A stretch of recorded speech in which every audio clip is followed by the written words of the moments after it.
First of all, thank you all for coming to tonight's reading. We've been hard at work for the last 8 weeks or so, and tonight really is the culmination of our 8-week workshop. So thank you all for coming, and tonight we have 2 featured readers, our students, which are Judith Struck and Lisa Honda. So later on I'll be introducing, I'll be telling you a little bit more about them. But for now, let me tell you just a little bit about our workshop. In our workshop, we try to divide our time evenly between 3 genres: poetry, fiction, and nonfiction. We also try to pair it with in-class readings where we pick apart and then we put back together poems, short stories, and nonfiction. The main focus, of course, is on student work. If you're interested in joining the workshop or simply want to learn more, please feel free to come see me after. And I'm going to read just a part of a short story that I published some years back called Baby Beautiful. You don't really need to know anything about the story before I read it. Baby Beautiful. Truth was, Ramon almost didn't get on that plane. He almost made that cabbie turn around and drive back to his tiny Bronx studio where he would lie on his mattress and listen to the 5 train get swallowed up by the subway tunnel, one rusted car at a time. Even as he buckled himself into the seat, he had visions of hauling his luggage back up the 3 flights of rickety stairs and then trudging through the storm of snow to that bodega on Barnes and buying some bacalaitas or some empanadas or hell, even some of that bomb-ass bread pudding and eat all of it, every crumb, not wanting or wishing he could stop. The last thing he needed was more weight. All 6 feet of him were already stuffed with 302 pounds of Salvadoran stoutness, but with no one around to scold or scorn or even notice. What did he care about a few pounds, or a dozen? In the end, Ramon flew back home to Los Angeles, wedged between 2 teenage girls who rolled their eyes at him whenever they tried to claim an armrest, bumping into Ramon's chubby elbows that were already there, as if they had always been there, all ashy and wrinkled and immovable as an elephant's knees. One sighed and slumped into her seat, and he thought he heard the other whisper, a not-so-whispered fat-ass, as she flipped onto her side to watch the black sky roll by her window, one threaded cloud at a time. Ramon, for his part, had gotten used to the taunts of Gordo and Porker, and even called himself Ramon and Jamon around the other cooks at the pie shop, because even though he hated his sweat and his mound of gut, he always could laugh at himself. Ha, ha, ha, ha, ha. As the plane tilted, turned, and tipped toward the house he hadn't seen in a year, 3 months, and 2 days, Ramon wondered what he had to lose, better yet, what he would gain, after he told his family the truth. He knew it was a gamble, a risk, like the games of night that he'd watched his uncles play as a boy. But instead of cards and cash, he was playing the unknown for his future, gambling for love. And if he lost, well, ni modo. At least he tried, and hell, anything was better than the solitary confinement to which he'd become inured, like the frozen pipes in winter, or like the shadows that crawled toward him every evening, every day, taunting him with memories and stealing all of his breaths. Ramon was glad he'd laid down his pride like a fork after a meal he'd regretted eating, and agreed to come to his parents' Christmas party because it was a special occasion, after all. He'd missed the last one. Ramon decided he would tell them everything. That he dropped out of school again, that he worked part-time in the pie shop, full-time as the butt of jokes, and even about the overpriced box that he lived in with a view of the tunnel's black throat. And yes, he would even tell them about Mark and how they had been friends, but more than friends, and yeah, in that way. And how that puto had lied and cheated on him with that fat Haitian kid, soft as pudding across the hall, and to say that he was sorry he had left. I'm sorry, Mama, y Papa, and you too, Xiomara. I'm sorry. And now, as the plane pulled into the terminal, and as the teenagers rolled their eyes at each other across his bulging belly, Ramon could barely hold back the burn of salt in his eyes when he thought about embracing his family.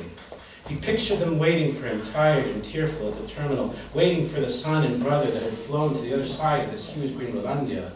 The pilot thanked the passengers, the crew ushered them out, and Ramon sauntered toward the waiting area where he expected his mom to cry and his father to cheer the second he saw him approaching.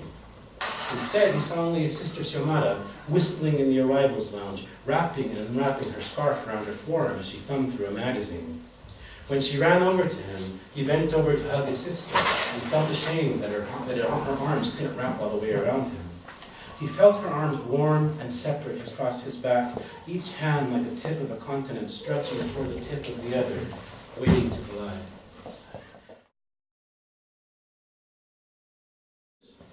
Judith Throp was born by chance, a mixture of self-betrayal and magic, a sober dream on a drunken night. Originally from Argentina, now living in Barcelona, he experiments with different artistic approaches like photography and writing to discover the thing he feels he needs to express, something he feels he has to share with the world. And as for Lisa, in 2014, Lisa founded Pa Obscura, a project that initially started as a platform for visual essays and photography. Since then, she has expanded the future scope of its direction to include multidisciplinary work, such as ceramic installation, writing, drawing, and performance art. Born and raised in Hawaii, she has lived in Barcelona since November 2016. This first piece is called Lucky Day. As I walked briskly into the liquor store, I noticed that they sell lottery tickets at the counter. A mental picture of my dad leaning over me while waving a menacing finger in front of my face comes to mind, and I can hear him saying, "One day, young lady, you're gonna test your luck and buy your ticket out of here." I stop on my tracks and think, maybe this is it. Maybe Dad was right, and I can test my luck, and this is it. This is the day I can finally get out of the shithole I call my hometown. Without realizing it, I walk up to the counter where the clerk, a chubby woman in her mid-40s or maybe very much enjoyed late 30s, wearing a light blue shirt, one size two actually, too small for her, with a sign that reads "Peg," has said something to me that I just missed. I decide to stand there, not saying a word. This tends to have an effect on clerks, and they repeat whatever they had said, without you having to disclose. You did not hear them. Not that I mind missing what she said and acknowledging it. Clearly, Peg does not look like someone who could have anything remotely interesting to say that could appeal me. With her greasy blonde hair tied in a bun, her smoky makeup, her green nails that evidently are in need of a new manicure, and her yellow teeth that she is desperately trying to bleach with bubble gum that is not working at all. Long. Oh, God, I already hate her. It's not that I am offended by her physical appearance, which reminds me of everything I hate about this shithole, but her voice is to my ears as people scraping cutlery against their teeth. "Are you okay? Is there anything you want?" She stops chewing the gum. "I want a lottery ticket." The chewing resumes.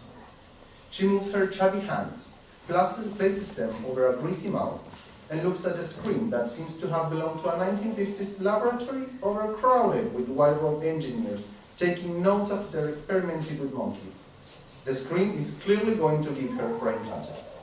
I can see saliva forming at the corners of her mouth. "Do you want any number combination in particular?" The question takes me by surprise. I did not think about getting a lottery ticket when I came this way. Least I thought about thinking about numbers. I just thought maybe this was going to be my lucky day, and I was finally going to get my ticket out of here.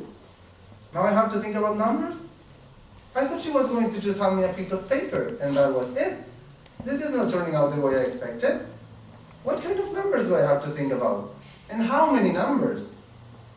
Pardon? I said, I usually just wait for clerks to repeat whatever they said, but in this case I need to gain some time. I need to think about those numbers. I think this is the hardest decision I have ever had to make. My life now depends on choosing the right numbers. So the second one is called Feed the Door. Feed the door. 7 days fly when poems are due. Wednesday bites Thursday, Thursday chews Friday, Friday swallows Saturday, and Saturday churns and burps Sunday. Sunday shits Monday, Monday feeds Tuesday, Tuesday growls not satisfied. This is it, I say, sieving the flour. I'm through. And that's Feed the Door. This is Soluna. Between now and then, when more meets less, and light falls next to shadow, this is life. This is where we are. Between here and there, where the past confronts right now and shapes our last breath, this is where we are. This is life. Welcome to where dreams touch day or night. Here we choose which one we want. Here we stretch and flex both our muscles and our minds to wean our souls from sleep's comforting breast.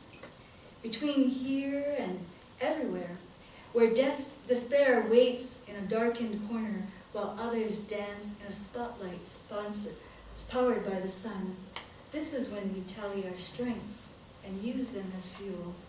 Between today and tomorrow, my friend, you will be all right. Second piece is called Horatio.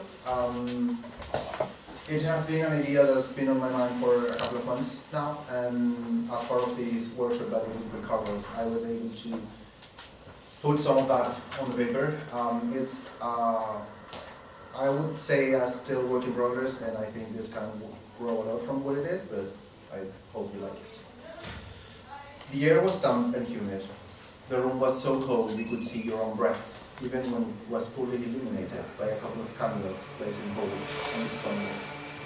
The floor was made of wood, half of it rotten because of the humidity and the water that transpired from the walls. The only elements to the room were a mattress made of hay next to a wall, a wooden table next to it, and 4 chairs, 2 of which were holding up the coffin in the middle of the room. It was barely more than a wooden box, too big for the size of the body it contained, sealed with nails and no ornaments or distinctive features at all. On top of it was a musty piece of cloth, grayed out due to excessive usage, whose only purpose was to act as a tablecloth, separating the lid of the box from the plate on top of it. Horatio sat on one side of the improvised table, with the food in front of him. He had been instructed not to judge the food he was served, but looking at the plate in front of him, he had a hard time. There was a piece of meat that, though cooked, was blue, green, and brown, which should have been red and pink. There had been maggots on it that died while the meat was cooked. The piece was not big. The fork and knife he was provided with were made of tin and wood and had a rough feel when held. He also had a wooden glass that held something that could have been beer. Across from him sat Beatrice, sobbing, her head hanging low, her hands on her lap. Her clothes were old, with holes and unclean. There were dry mud stains all over her arms and chest. She had dirt under her nails. Her hair, a dark mass with some bald patches, tied in a bun. Her eyes were swollen and surrounded by dark circles.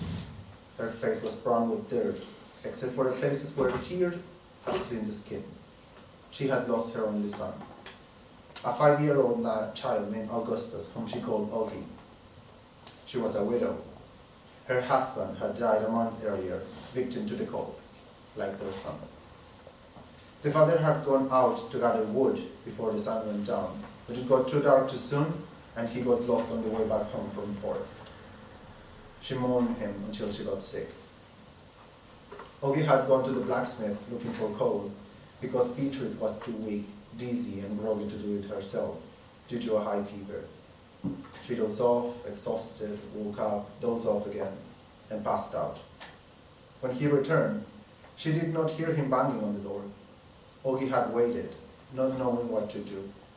When she got up later, she realized it was too dark outside, almost midnight, and found him dead outside the house, sitting with his back to the door. She had screamed until her voice was no more than a whisper, and pulled her hair so hard, she tear patches split apart. She didn't speak in 3 days. A neighbor called Horatio 4 days later when she found out what had happened. Let's call it by any name. When I was in Cuba, let's start that all over again. I was in Cuba when somebody told me how some pregnant women watched cargo ships to get ideas for names. They would name their babies after whatever brand was printed on merchandise containers or on the boat's hull, just to be a little different. They named their babies Johnson after Johnson & Johnson, or Toyota laughed one. At first I thought he was kidding. Who would brand their child like that? But then I remembered Ford, my brother's friend. Ford was named after a car. And then I remembered Lurleen, my neighbor while growing up in Hawaii. She was named after a cruise ship. Lurleen gave her eldest kids My best friends, Boy and Donna, dirty lickings when they got naughty. Boy, Donna, she would yell, get your colleagues over here. You like get sassy with me? You're gonna get lickings. That was Lurleen. She got lucky. She could have been named Hormel. Island families, after all, are very loyal to their favorite foods. Boy and Donna named their pit bull Big Mac. Poor Big Mac was always stoned and was often lying around.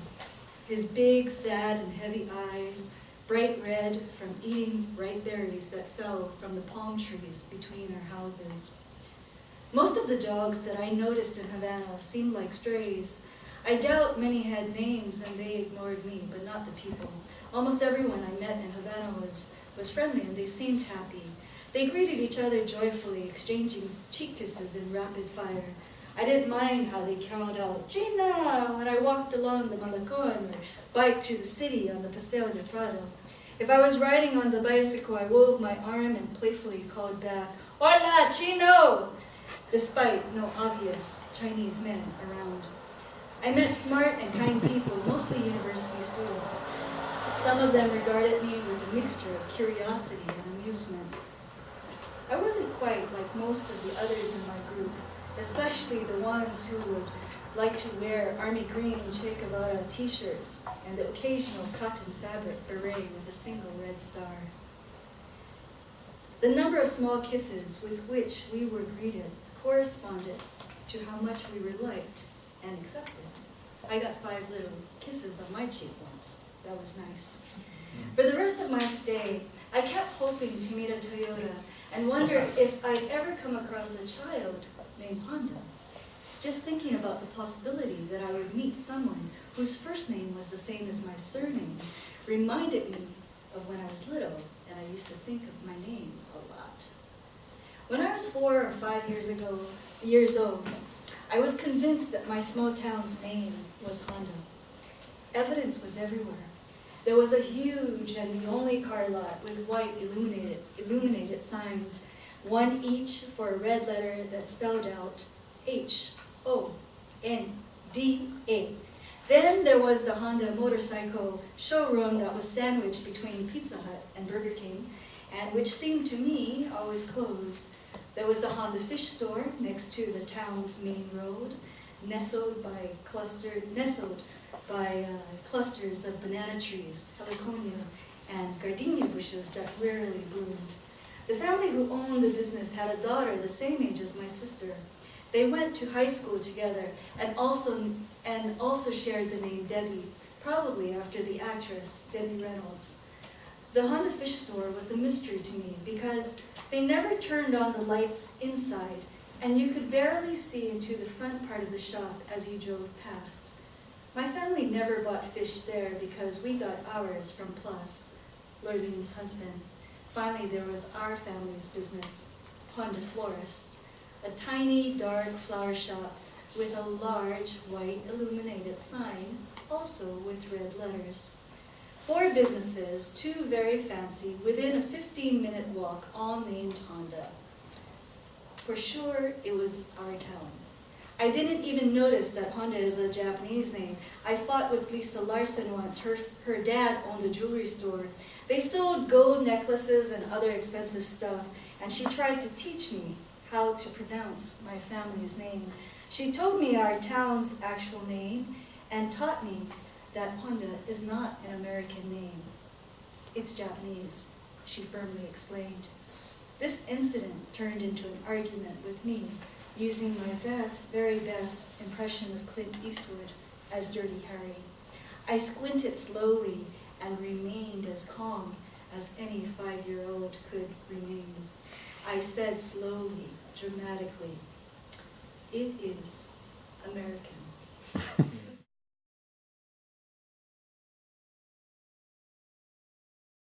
It's called Vienna.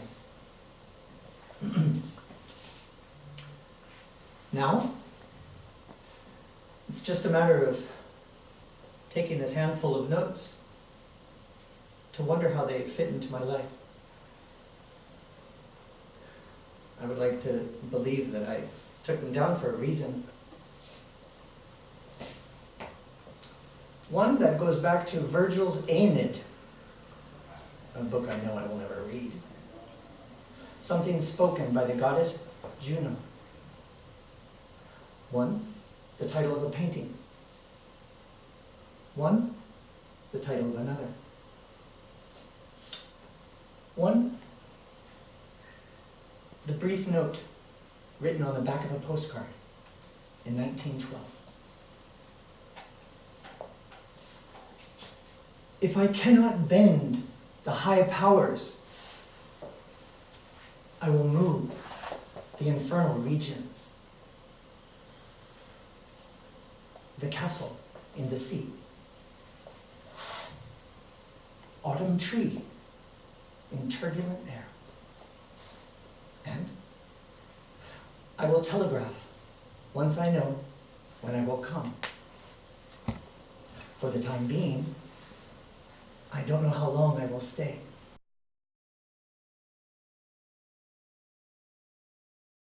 First one is entitled Cauterize, and it starts with a definition of the verb. Verb used with object, cauterize. To burn with a hot iron, electric current, fire, or caustic, especially for curative purposes. Do we bandage a memory or cauterize it? I like the curing. Think olives, think ham, rather than covering. Think foie gras, think shame. Heat must play a part. How we always feel we can just sweat it out. Saunas, escaping for hours on a hot, hot beach. Or burn it off, burn it away. I suppose that's how a pyromaniac must feel at heart. A heater, shaman of smoke. I always get obsessed with breathing. That a wound heals best when able to breathe. But once, after a nasty fall, the nice woman at the pharmacy said, cover your hand with this, a thick, clear cream, and then this, a bandage. You'll see, it'll heal faster and leave no scar. It's not true what they say about a wound needing to breathe. And she was right. Now I can't find that scar anywhere.